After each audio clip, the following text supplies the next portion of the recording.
So ನಮಸ್ಕಾರ ಗೆಳೆಯರೆ. ಇವತ್ತು ನಾವು ಅಡ್ವಾನ್ಸ್ ಎಕ್ಸೆಲ್ ಬಗ್ಗೆ ತಿಳ್ಕೊಳ್ಳೋಣ. ಸೊ ಅಡ್ವಾನ್ಸ್ ಎಕ್ಸೆಲ್ನಲ್ಲಿ ನಾವು ತಿಳ್ಕೊಬೇಕಂದ್ರೆ ಎಕ್ಸೆಲ್ನ ಬೇಸಿಕ್ಕಿಂದ ತಿಳ್ಕೊಬೇಕಾಗುತ್ತೆ. ಸೊ ಬೇಸಿಕ್ಕಿಂದ ನಾವು ಈ ಒಂದು ಚಾನಲ್ನಲ್ಲಿ ವಿಡಿಯೋಗಳನ್ನ ಅಪ್ಲೋಡ್ ಮಾಡ್ತಾ ಇರ್ತೀವಿ. ಸೊ ಇವತ್ತಿನ first video about Excel. So ನಾವು ಎಕ್ಸೆಲ್ನ ಓಪನ್ ಮಾಡಿದಾಗ ನಾರ್ಮಲಿ ನೀವು ಎಕ್ಸೆಲ್ನ 3 ಥರ ಓಪನ್ ಮಾಡ್ಕೋಬೋದು. ಅದು ಹೇಗೆ ಅಂತಂದರೆ, ಸೊ ಎಕ್ಸೆಲ್ ಇಲ್ಲೆಲ್ಲಾದರೂ ಬಟನ್ಸ್ ಇದ್ದರೆ ನಿಮ್ಮ ಒಂದು ಶಾರ್ಟ್ಕಟ್ ಐಕಾನ್ಸ್ ಮುಖಾಂತರ ನೀವು ಕ್ಲಿಕ್ ಮಾಡಿ ಎಕ್ಸೆಲ್ನ ಓಪನ್ ಮಾಡ್ಬೋದು. ಇಲ್ಲ ಅಂತಂದರೆ ನೀವು ಇಲ್ಲಿ ಸರ್ಚಲ್ಲಿ ಹೋಗಿ ಟೈಪ್ ಮಾಡಿಕೊಂಡು ಎಕ್ಸೆಲ್ನ ತೊಗೊಂಬರ್ಬೋದು. ಓಕೆ, ಸೊ ಇಲ್ಲಿ ಎಕ್ಸೆಲ್ನ ನೀವು ಓಪನ್ ಮಾಡಿದಾಗ ನಿಮಗೆ ಇಲ್ಲಿ ರೀಸೆಂಟಾಗಿ ಯಾವುದು ಓಪನ್ ಮಾಡಿದ್ದೀರಾ ಮತ್ತು ನೀವು ಯಾವುದಾದ್ರೂ ರೆಗ್ಯುಲರಾಗಿ ಕೆಲಸ ಮಾಡೋದನ್ನ ಪಿನ್ ಮಾಡಿಕೊಂಡ್ರೆ ಅದು ಪಿಂಡಲ್ಲಿ ಇರುತ್ತೆ. ಸೊ ಅದನ್ನು ನಿಮಗೆ ಟಾಪಲ್ಲಿ ಸಿಗುತ್ತೆ. ಸೊ ದಟ್ ನೀವು ಅದನ್ನು ಹುಡ್ಕೋದು ಅಂತ ಕಷ್ಟ ಏನಿರಲ್ಲ. ಸೆಕೆಂಡ್ಲಿ ನಿಮ್ಗೆ ಏನಾಗುತ್ತೆ ಅಂತಂದರೆ, ನಿಮ್ಗೆ ಓಪನ್ ಮಾಡಿದಾಗ ಇಲ್ಲೇ ನಿಮಗೆ ಅದರ ಒಂದು ಟೆಂಪ್ಲೇಟ್ಸ್ಗಳು ಸಿಗುತ್ತೆ. ಟೆಂಪ್ಲೇಟ್ಸ್ ಅಂತಂದರೆ, ಸೊ ಆಲ್ರೆಡಿ ಒಂದು ಕ್ರಿಯೇಟೆಡ್ ಟೆಂಪ್ಲೇಟ್ಸ್ ಅದನ್ನು ನೋಡಿ. ನೀವು ಈ ಥರ ಕ್ಯಾಲೆಂಡರ್ಸ್ ಇರ್ಬೋದು, ಇಲ್ಲಾಂತಂದರೆ ಆರ್ಗನೈಸೇಷನ್ ಚಾರ್ಟ್ಸ್ ಇರ್ಬೋದು, ಪೈ ಚಾರ್ಟ್ಸ್ ಇರ್ಬೋದು. ಸೊ ಆ ಥರ ಸುಮಾರು ಆಲ್ರೆಡಿ ಮಾಡಿರುವಂತಹ ಒಂದು ಇನ್ವಾಯ್ಸ್ ಇರ್ಬೋದು. ಈ ಥರ templates already pre describe templates ಇರುತ್ತೆ. ಸೊ ನೀವು ಟೆಂಪ್ಲೇಟ್ಸ್ನ ಕೂಡ ಯೂಸ್ ಮಾಡಿಕೊಂಡು ನಿಮ್ದು ಕೆಲಸನ ನೀವು ಮಾಡ್ಕೋಬೋದು. ಅಥವಾ ಸೊ ನಿಮ್ಗೆ ಇದು ಬೇಡ ಅಂತಂದರೆ you can go for blank workbook. So blank workbook ಹೋದಾಗ ನಿಮಗೆ ಈ ಥರ ಬ್ಲ್ಯಾಂಕ್ ಆಗಿ ಸಿಗುತ್ತೆ. ಇಲ್ಲಿ ನೀವು ನಿಮ್ಮ ಒಂದು ಕೆಲಸನ ಸ್ಟಾರ್ಟ್ ಮಾಡ್ಕೋಬೋದು. ಅಂದರೆ ನಿಮ್ಮ ಒಂದು ಡೇಟಾನ ಕ್ರಿಯೇಟ್ ಮಾಡ್ಬೋದು, ಮ್ಯಾನಿಪುಲೇಟ್ ಮಾಡ್ಬೋದು, ಅದನ್ನು ಡಿಸೈನ್ ಮಾಡ್ಬೋದು, ಡ್ಯಾಶ್ಬೋರ್ಡ್ಸ್ ಕ್ರಿಯೇಟ್ ಮಾಡ್ಬೋದು. ಸುಮಾರು ವಿಷಯಗಳನ್ನ ಇಲ್ಲಿ ನೀವು ಕ್ರಿಯೇಟ್ ಮಾಡ್ಬೋದಾಗುತ್ತೆ. ಓಕೆ, ಸೊ ನೀವು ಫೈಲ್ಸ್ ಓಪನ್ ಮಾಡಿದಾಗ ನಿಮಗೆ ಇಲ್ಲಿ ಹೋಮ್ ಬಟನ್ ಸಿಗುತ್ತೆ. ಸೊ ಹೋಮ್ ಬಟನ್ ಮತ್ತು ನ್ಯೂ ಮತ್ತು ಓಪನ್. ಸೊ ನ್ಯೂ ಅಂತಂದರೆ ನೀವು ಹೊಸ ವರ್ಕ್ ಬುಕ್ ಏನಾದರೂ ಓಪನ್ ಮಾಡ್ಬೇಕಂತಂದರೆ ಇಲ್ಲಿ ನೀವು ಕ್ಲಿಕ್ ಮಾಡ್ಬೋದು. ಓಪನ್ ಅಂತಂದರೆ ನೀವು ಆಲ್ರೆಡಿ ಯಾವ್ದಾದ್ರು ಸ್ಟಾರ್ಟ್ ಮಾಡಿರೋದು ಬೇರೆ ಯಾವುದೋ ಒಂದು ಫೈಲ್ನ ನೀವು ಓಪನ್ ಮಾಡ್ಕೋಬೇಕು ಅಂತಂದರೆ ಅದನ್ನು ಓಪನ್ ಮಾಡ್ಬೋದು. ಸೊ ಇದೆಲ್ಲ ಬೇಸಿಕ್ ಆಗಿರುತ್ತೆ. ಸೊ ಇದನ್ನು ನಾರ್ಮಲಿ ಎಕ್ಸೆಲ್ ಯೂಸ್ ಮಾಡ್ತಾ ಇದ್ದೀರ ಅಂದರೆ ನಿಮಗೆಲ್ಲ ಗೊತ್ತಿರುತ್ತೆ. ಆದರೂ still will go through it. ಇದು ಆ್ಯಡನ್ಸ್ ಏನಾದರೂ ಇದಕ್ಕೆ ಬೇಕಾದರೆ ಅದನ್ನು ಆ್ಯಡನ್ಸ್ ಮಾಡ್ಕೋಬೋದು. ಇದನ್ನು ನಾವು ಲೇಟರ್ ಆನ್ ಸೆಷನ್ಸಲ್ಲಿ ನಾವು ನೋಡ್ಕೊಳ್ಳೋಣ. ಮತ್ತು ಇನ್ಫೋ ಬಂದ್ಬಿಟ್ಟು ಈ ಒಂದು ಎಕ್ಸೆಲ್ ಬಗ್ಗೆ, ಈ ಒಂದು ವರ್ಕ್ ಬುಕ್ ಏನಿದೆ ಅದರ ಬಗ್ಗೆ ನಮಗೆ ಇನ್ಫಾರ್ಮೇಷನ್ ಸಿಗುತ್ತೆ. ಇದ್ರ ಸೈಜ್ ಎಷ್ಟಿದೆ, ಇದ್ರ ಟೈಟಲ್ ಏನು ಇಟ್ಟಿದ್ದೀವಿ, ಟ್ಯಾಗ್ಸ್ ಏನಾದರೂ ಇದ್ದಾವ, ಮತ್ತು ಯಾವ ಕ್ಯಾಟಗರಿ, ಯಾವಾಗ ಕ್ರಿಯೇಟ್ ಆಗಿದ್ದು, ಇದನ್ನು ಮತ್ತೆ ಮಾಡಿಫೈ ಯಾವಾಗ ಮಾಡಿದ್ದು, ಯಾವಾಗ ಇದನ್ನು ಪ್ರಿಂಟ್ ಮಾಡಿದ್ದು, ಇದೆಲ್ಲ ಡೀಟೇಲ್ಸು ನಮಗೆ ಸಿಗುತ್ತೆ. ಸೊ ದಟ್ ಇದು ಆರ್ಗನೈಸೇಷನಲ್ಲಿ ಕೆಲಸ ಮಾಡಬೇಕಾದ್ರೆ ನಿಮಗೆ ಕೆಲವೊಂದು ಟೈಮ್ ಯೂಸ್ ಆಗುತ್ತೆ. ಸೊ ಮೆಜಾರಿಟಿ ಆಫ್ ಟೈಮ್ ಯಾರು ಇದನ್ನು ನೋಡಲ್ಲ, ಬಟ್ ಇಟ್ಸ್ ಓಕೆ, ಯೂಸ್ ಆಗುತ್ತೆ. ಅದು ಬಿಟ್ಟರೆ ಬ್ರೌಸರ್ ವ್ಯೂ ಆಪ್ಷನ್ಸು.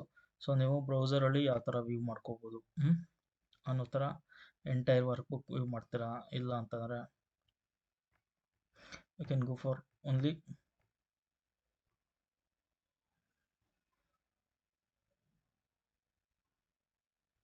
ಶೀಟ್ಸ್ ಮಾತ್ರ, ಬರೀ ಒಂದು ಶೀಟ್ಸ್ ಮಾತ್ರ ಇದು ಮಾಡ್ಕೋಬೋದು. ಇಲ್ಲ ಅಂತಂದರೆ ಐಟಮ್ಸ್, ಇದರೊಳಗಡೆ ಏನಾದರೂ ಇರುವಂಥ ಒಂದು ಐಟಮ್ಸ್, ಬಿಕಾಸ್ ಇದು ಎಂಟಿ ಇರೋದ್ರಿಂದ ನಮಗೆ ಇಲ್ಲಿ ಯಾವುದು ಕಾಣಿಸ್ಕೊತಾ ಇಲ್ಲ. ಸೊ ಇದನ್ನು ಕೂಡ ನಾವು ನೋಡ್ಬೋದು. Manage work book. So work ಬುಕ್ನ ನಾವು ಮ್ಯಾನೇಜ್ ಮಾಡ್ಬೋದು. ರಿಕವರ್ ಅನ್ಸೇವ್ಡ್, ಅಕಸ್ಮಾತ್ ನಾವು ಕೆಲವೊಂದು ಟೈಮು ಕೆಲಸ ಮಾಡುವಾಗ ಬೈ ಮಿಸ್ಟೇಕಾಗಿ ಕ್ಲೋಸ್ ಆಗಿಬಿಟ್ಟಿರುತ್ತೆ, ಅದನ್ನು ರಿಕವರ್ ಮಾಡ್ಬೋದು. Delete all unsaved workbooks. ನಮ್ದು ಯಾವ್ದಾದ್ರು ಸೇವ್ ಆಗದೆ ಇರೋವಂಥ ವರ್ಕ್ ಬುಕ್ಸ್ ಯಾವ್ದಾದ್ರು ಇತ್ತು ಅಂದರೆ ಅದನ್ನು ಡಿಲೀಟ್ ಕೂಡ ಮಾಡ್ಕೋಬೋದು. So checks. So inspect document, check accessibility, check compatibility. So compatibility ಅಂತಂದರೆ ಇವಾಗ 2003 ಅಥವಾ 2004 ವರ್ಷನ್ಸ್ ಇರುವಂತಹ ಎಕ್ಸೆಲ್ನ ನಾವು ಇದರಲ್ಲಿ ಓಪನ್ ಮಾಡ್ಬೋದು. ಬಟ್ ಆದರೆ 2010, 2008 ಅದಿರೋದು 2013 ವರ್ಷನ್ನಲ್ಲಿರುವಂಥ ಎಕ್ಸೆಲ್ನ ಆ ವರ್ಷನ್ಗಳಲ್ಲಿ ನಾವು ಓಪನ್ ಮಾಡೋಕ್ಕಾಗಲ್ಲ. ಅದನ್ನು ಚೆಕ್ ಕಂಪ್ಯಾಟಬಿಲಿಟಿ ಕೂಡ ನಾವು ಚೆಕ್ ಮಾಡ್ಕೋಬೋದು. Check for issues. ಸೊ ಏನಾದರೂ ಇಶ್ಯೂಸ್ ಇತ್ತು, ಹಿಡನ್ ಪ್ರಾಪರ್ಟೀಸು ಆ ಥರ ಏನಾದರೂ ಇದೆ ಅಂತಂದರೆ, ಇಲ್ಲ check for the content people disabled might be difficult to read. So disabled ಮಾಡಿರೋವಂಥದ್ದನ್ನೇನಾದ್ರು ಡಿಫಿಕಲ್ಟಾಗಿ ಆಗುತ್ತೆ ನಮ್ಗೆ ಓದೋದಕ್ಕೆ, ಆ ಥರ ಏನಾದ್ರು ಇತ್ತು ಅಂತಂದರೆ ಸೊ ಇಲ್ಲಿ ನಾವು ಹೋಗಿ ಚೆಕ್ ಮಾಡ್ಬೋದು. ಇದನ್ನೆಲ್ಲ ನಾವು ಲೇಟರ್ ಆನ್ ಹೋಗ್ತಾ ನಾನು ತೋರಿಸ್ಕೊಡ್ತೀನಿ ಯಾವ್ಯಾವ ಸಿಚುವೇಷನ್ಸಲ್ಲಿ ಇದು ಬರುತ್ತೆ ಅಂತ ಹೇಳ್ಬಿಟ್ಟು. ಸೊ ನಮ್ಮ ಒಂದು ವರ್ಕ್ ಬುಕ್ನ ನಾವು ಪ್ರೊಟೆಕ್ಟ್ ಮಾಡ್ಕೋಬೋದು. ಅಂದರೆ ಅದಕ್ಕೆ ನಾವು ಪಾಸ್ವರ್ಡ್ನ ಕೂಡ ಕೊಡ್ಬೋದು, ಅಥವಾ ಯಾರಿಗೆ ಯಾವ ಒಂದು ಇದು ಎಡಿಟ್ ಆಪ್ಷನ್ ಕೊಡಬೇಕಾ, ಇಲ್ಲ ಅವರು ಬರೀ ನೋಡಬೇಕಾ, ಈ ಥರ ಇದನ್ನೆಲ್ಲ ನಾವು ಜನರಲಿ ಇಲ್ಲಿ ನಾವು ಹೋಗಿ ಮಾಡ್ಕೋಬೋದು. ಆಮೇಲೆ ನೆಕ್ಸ್ಟ್ ಇಲ್ಲಿ ಬಂದರೆ ಸೇವ್ ಮಾಡ್ಬೋದು. ಈ ಒಂದು ವರ್ಕ್ಬುಕ್ನ ಸೇವ್ ಕೊಟ್ಟರೆ ಇದು ಎಲ್ಲಿ ಸೇವ್ ಮಾಡಬೇಕು ಅಂತ ಕೇಳುತ್ತೆ. ಸೊ ಒಂದ್ಸಲಿ ಸೇವ್ ಆದಮೇಲೆ ನೀವು ಸೇವ್ ಆಸ್ ಕೂಡ ಕೊಡ್ಬೋದು. ಸೇವ್ ಆಸ್ ಕೊಟ್ಟರೆ ಮತ್ತೆ ಅದು ಇನ್ನೊಂದ್ಸಲಿ ಅದರ ಒಂದು ಹೆಸರನ್ನ ಚೇಂಜ್ ಮಾಡ್ಕೊಳೋವಂಥದ್ದು, ಅಥವಾ ಬೇರೆ ಒಂದು ಪ್ಲೇಸ್ನಲ್ಲಿ ನೀವು ಸೇವ್ ಮಾಡೋದು, ಆ ಥರ ಕೂಡ ಮಾಡ್ಬೋದು. ಒಂದ್ಸಲಿ ಸೇವ್ ಮಾಡಿದ್ಮೇಲೆ ಮತ್ತೆ ನೀವು ಸೇವ್ ಕೊಟ್ಟರೆ ಜಸ್ಟ್ ಆ ಒಂದು ವರ್ಕ್ಬುಕ್ಕಲ್ಲಿ ಅದೇ ಒಂದು ಪ್ಲೇಸ್ನಲ್ಲಿ ಇದು ಸೇವ್ ಆಗುತ್ತೆ. ಸೇವ್ ಆಸ್ ಬಂದ್ಬಿಟ್ಟು ನಿಮಗೆ ಒಂದ್ಸಲಿ ಸೇವ್ ಆಗಿದೆ, ಬಟ್ ಅದೇ ಇದು ನೀವು ವರ್ಕ್ ಮಾಡಿದರೆ, ಬಟ್ ಅದನ್ನು ಇನ್ನೊಂದು ಕಡೆ ಬೇರೆ ಹೆಸರಲ್ಲಿ ಸೇವ್ ಮಾಡಬೇಕು ಅಂದಾಗ ಸೇವ್ ಆಸ್ ನಾವು ಇದು ಮಾಡ್ತೀವಿ. ಸೊ ಇದು ಕೂಡ ಬೇಸಿಕ್ ಥಿಂಗ್. ಸೊ ಪ್ರಿಂಟ್ ಮಾಡ್ಬೋದು, ನೀವು ಶೇರ್ ಕೂಡ ಮಾಡ್ಬೋದು. ಶೇರು ಇಮೇಲಲ್ಲಿ ಶೇರ್ ಮಾಡ್ಬೋದು, ಶೇರ್ ವಿತ್ ಪೀಪಲ್. ಸೊ ಅದನ್ನು ಮಾಡ್ಬೋದು. ಎಕ್ಸ್ಪೋರ್ಟ್ ಮಾಡ್ಬೋದು. ಓಕೆ, ಎಕ್ಸ್ಪೋರ್ಟ್ ಆಸ್ PDF, ಇಲ್ಲಾಂದರೆ XPS ಡಾಕ್ಯುಮೆಂಟು, ಇಲ್ಲ ಫೈಲ್ ಟೈಪ್ ನೀವು ಚೇಂಜ್ ಮಾಡ್ಕೊಂಡು ಇಲ್ಲಿ ಸುಮಾರು ಫೈಲ್ ಟೈಪ್ಸ್ ಇದೆ. ಒಂದು ಫೈಲ್ ಟೈಪ್ಸ್ CSV ಇದೆ, ಟೆಂಪ್ಲೇಟ್ಸ್ ಕಲಿತಿದೆ, ಬೈನರಿ ವರ್ಕ್ ಬುಕ್ಸ್ ಇದೆ. ಸೊ ಸುಮಾರು ಟೈಪಲ್ಲಿ ಇರುತ್ತೆ, ಅದನ್ನು ಯೂಸ್ ಮಾಡ್ಬೋದು. ಪಬ್ಲಿಷ್ ಮಾಡ್ಬೋದು. ಸೊ ಅಪ್ಲೋಡ್, ಸೊ ಪವರ್ BIನಲ್ಲಿ ನೀವು ಅಪ್ಲೋಡ್ ಮಾಡ್ಕೋಬೋದು. ಓಕೆ, ಸೊ ಈ ಥರ ಒಂದು ನೀವು ಇದನ್ನು ಪಬ್ಲಿಷ್ ಮಾಡ್ಕೋಬೋದು. ಅದು ಬಿಟ್ಟು ಮೋರ್ ಆಪ್ಷನ್ಸ್ ಇರುತ್ತೆ. ಸೊ ಅಕೌಂಟು ಇದೆಲ್ಲ, ಇದನ್ನು ನಾವು ಮತ್ತೆ ನೋಡೋಣ ಈ ಒಂದು ವಿಡಿಯೋನಲ್ಲಿ. ನಾವು ಹೋಮ್ಗೆ ಹೋಗೋಣ. ಸೊ ಇಲ್ಲಿ ಹೋಗಿ ಹೊಸದು ವರ್ಕ್ಬುಕ್ನ ನಾವು ಓಪನ್ ಮಾಡಿದಾಗ, ಸೊ ಇದು ಒಂದು ವರ್ಕ್ಬುಕ್ಕಲ್ಲಿ ಒಂದು ಶೀಟ್ ನಂಬರ್ 1. ಸೊ ನಮ್ಮ ಒಂದು ವರ್ಕ್ಬುಕ್ ಬಂದ್ಬಿಟ್ಟು ಬುಕ್ ನಂಬರ್ 2 ಅಂತ ಹೇಳ್ಬಿಟ್ಟು. ಸೊ ಇದಕ್ಕೆ ನಾವೇನೋ ಹೆಸರು ಕೊಟ್ಟಿಲ್ಲ, ಯಾಕೆ ಅಂತಂದರೆ ಬಿಕಾಸ್ ನಾವು ಅದನ್ನು ಸೇವ್ ಮಾಡಿಲ್ಲ. ಇಲ್ಲಿ ನಾವು Ctrl+S ಮಾಡಿದ್ರೆ ಸೇವ್ ಆಪ್ಷನ್ ಬರುತ್ತೆ. ಸೊ ಇಲ್ಲ ಅಂತಂದ್ರೆ ನಾವು ಇಲ್ಲಿ ಹೋಗ್ಬಿಟ್ಟು ಸೇವ್ ಕೂಡ ಕೊಟ್ಕೋಬೋದು. ಎಲ್ಲಿ, ಸೊ ಇದನ್ನು ನಾವು ಒಂದು ಡೆಸ್ಕ್ಟಾಪಲ್ಲೋ ಅಥವಾ ನಮಗೆ ಬೇಕಾಗಿರೋ ಜಾಗದಲ್ಲಿ ನಾವು ಹೋಗಿ ಇಲ್ಲಿ ಸೇವ್ ಮಾಡ್ಬೋದು. ಇದರ ಹೆಸರು ಏನಪ್ಪ ಅಂತಂದರೆ ಅಡ್ವಾನ್ಸ್ಡ್ ಎಕ್ಸೆಲ್ ಟ್ಯುಟೋರಿಯಲ್ ಅಂತ ನಾವು ಇಡೋಣ. ಸೊ ಈ ಒಂದು ವರ್ಕ್ಬುಕ್ನ ಸೇವ್ ಮಾಡಿದ್ಮೇಲೆ ನಾವು ನೋಡ್ಬೋದು ಇಲ್ಲಿ ಅದರ ಹೆಸರು ಚೇಂಜ್ ಆಗಿದೆ. ಓಕೆ, ಸೊ ಇದರ ಒಂದು ಬ್ಯಾಕಪ್ನ ನಾವು ಕೊಟ್ಕೋಬೋದು. ಸೊ ದಟ್ ಬ್ಯಾಕಪ್ ಕೊಟ್ಟರೆ ಅಕಸ್ಮಾತ್ ಮಿಸ್ ಆದರೆ ನಾವು ಅದನ್ನು ರಿಕವರಿ ಮಾಡೋದಕ್ಕೆ ಈಸಿ ಆಗುತ್ತೆ. ಓಕೆನಾ, ಇದು ನಮ್ಮ ಇದು. ಇಲ್ಲಿ ಇದು ಶೀಟ್ ನಂಬರ್ 1. ಸೊ ಇಲ್ಲಿ ನಾವು ಶೀಟ್ ನಂಬರ್ 2, ಶೀಟ್ ನಂಬರ್ 3 ಈ ಥರ ಎಷ್ಟು ಶೀಟ್ ಬೇಕಾದರೂ ಆ್ಯಡ್ ಮಾಡ್ಕೊಂಡು ಹೋಗ್ಬೋದು. ಸೊ ಒಂದು ಶೀಟಿಂದ ಇನ್ನೊಂದು ಶೀಟ್ಗೆ ನಾವು ಯೂಸ್ ಮಾಡ್ಬೋದು. ಹಾಗೆ ಈ ಶೀಟ್ಸ್ ಆ್ಯಡ್ ಆಗಿತ್ತು ಅಂತ ನಾವು ಅದನ್ನು ಡಿಲೀಟ್ ಕೂಡ ಮಾಡ್ಬೋದಾಗುತ್ತೆ.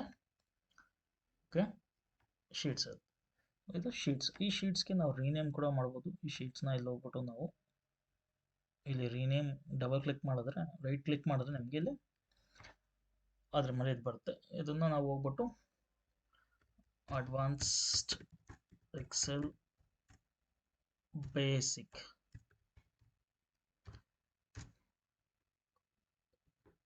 ಒನ್ ಅಂತ ಹಾಕ್ಕೊಂಡ್ರೆ ಸೊ ಅದರ ಹೆಸರು ನಮಗಿಲ್ಲಿ ಬರುತ್ತೆ. ಸೊ ಅಡ್ವಾನ್ಸ್ ಎಕ್ಸೆಲ್ ಟ್ಯುಟೋರಿಯಲ್ ಅನ್ನೋದು ಬಂದ್ಬಿಟ್ಟು ವರ್ಕ್ಬುಕ್ಕು, ಇದು ಬಂದ್ಬಿಟ್ಟು ಅದರ ಒಂದು ಶೀಟ್. ಸೊ ಇದು ಶೀಟ್ ನಂಬರ್ 4. ಯಾಕೆ ಇದು ಶೀಟ್ ನಂಬರ್ 4 ಬರ್ತಾ ಇದೆ ಅಂತಂದರೆ, ನಾವಾಗಲೇ 2 ಶೀಟ್ನ ಡಿಲೀಟ್ ಮಾಡಿದ್ವಿ. ಶೀಟ್ ನಂಬರ್ 2, ಶೀಟ್ ನಂಬರ್ 3ನ ಡಿಲೀಟ್ ಮಾಡಿದ್ವಿ. ಸೊ ಅದರಿಂದ ಅದು ಶೀಟ್ ನಂಬರ್ 4 ಅಂತ ತಗೋತಾ ಇದೆ. ಓಕೆ, ಹಾಗೆ ಇಲ್ಲಿ ನೋಡೋದು ನೀವು ರೋಸ್ ನೋಡ್ಬೋದು, ಇದು ಮತ್ತು ಕಾಲಮ್ಸ್. ಸೊ ನಿಮಗೆ ಯಾವುದೇ ಒಂದು ಸ್ಪ್ರೆಡ್ಶೀಟ್ನ ಓಪನ್ ಮಾಡಿದಾಗ ನಿಮಗೆ ಸೆಲ್ಸ್ ಸಿಗುತ್ತೆ. ಈ ಸೆಲ್ಸ್ ಬಂದ್ಬಿಟ್ಟು ನಿಮಗೆ ರೋಸ್ ಮತ್ತು ಕಾಲಮ್ಸಿಂದ ಮಾಡಿರ್ತಾರೆ. ಸೊ ನಮಗೆ ಇಲ್ಲಿ ಬಂದ್ಬಿಟ್ಟು ಒಂದು ಎಕ್ಸೆಲ್ನಲ್ಲಿ 10,48,576 ರೋಸ್ ಇರುತ್ತೆ. ಹಾಗೆ ಕಾಲಮ್ಸ್ ಬಂದ್ಬಿಟ್ಟು XFD ವರೆಗೂ ಇರುತ್ತೆ. ಓಕೆ, ಸೊ ಎಷ್ಟು ಕಾಲಮ್ಸ್ ಇದೆ ಅಂತ ಗೊತ್ತಾಗಬೇಕು ಅಂತಂದರೆ ನಮಗೆ 16,384 ಕಾಲಮ್ಸ್ ಇದೆ. ಓಕೆ, ಅಷ್ಟು ಕಾಲಮ್ಸ್ ಇರುತ್ತೆ. ಅಷ್ಟು ಡೇಟಾನ ನಾವು ಈ ಒಂದು ಶೀಟ್ಸ್ನಲ್ಲಿ ಎಂಟರ್ ಮಾಡಿ ಸ್ಟೋರ್ ಮಾಡ್ಕೋಬೋದು. ಓಕೆನಾ, ಹಾಗೆ ಬಂದರೆ ಸೊ ಇಲ್ಲಿ ನೀವು ನೋಡ್ತಾ ಇರೋದೇನಿದೆ, ಈ ಒಂದು ಪಾರ್ಟ್ ಇದೆಯಲ್ಲ, ಈ ಪಾರ್ಟ್ ಬಂದ್ಬಿಟ್ಟು ಇದು ರಿಬನ್ ಅಂತ ಹೇಳ್ಬಿಟ್ಟು. ಸೊ ಈ ರಿಬನ್ನಲ್ಲಿ ನಿಮ್ಗೆ ನೋಡಿದ್ರೆ ಟ್ಯಾಬ್ಸ್ ಸಿಗುತ್ತೆ. ಸೊ ಇದು main tabs. So main tabs ಮತ್ತು ಇದ್ರ ಒಳಗಡೆ ಇರೋದೆಲ್ಲ sub tabs. Okay, so main tabs ಬಂದು home tabs, insert, page layout, formula, data, view, help ಈ ಥರ ಬರುತ್ತೆ. ಓಕೆ, ಈ ಟ್ಯಾಬ್ಸ್ ಮತ್ತು ಟ್ಯಾಬ್ಸ್ ಒಳಗಡೆ ನಿಮ್ಗೆ ನೋಡಿದ್ರೆ ಇಲ್ಲಿ ಕ್ಲಿಪ್ಪು, ಸೊ ಸಬ್ ಟ್ಯಾಬ್ಸ್ ಬರುತ್ತೆ. ಸಬ್ ಟ್ಯಾಬ್ಸಲ್ಲಿ ನಿಮಗೆ ಕೆಲವೊಂದು ಐಕಾನ್ಗಳು ಕಾಣ್ತಾ ಇದೆ. ಈ ಐಕಾನ್ಗಳು ಬಂದ್ಬಿಟ್ಟು ನಿಮಗೆ ನಾವು ಕೆಲಸ ಮಾಡೋದಕ್ಕೆ ಬೇಕಾಗುವಂಥ ಟೂಲ್ಸ್ ಆಗಿರುತ್ತೆ. Anyways, how it is.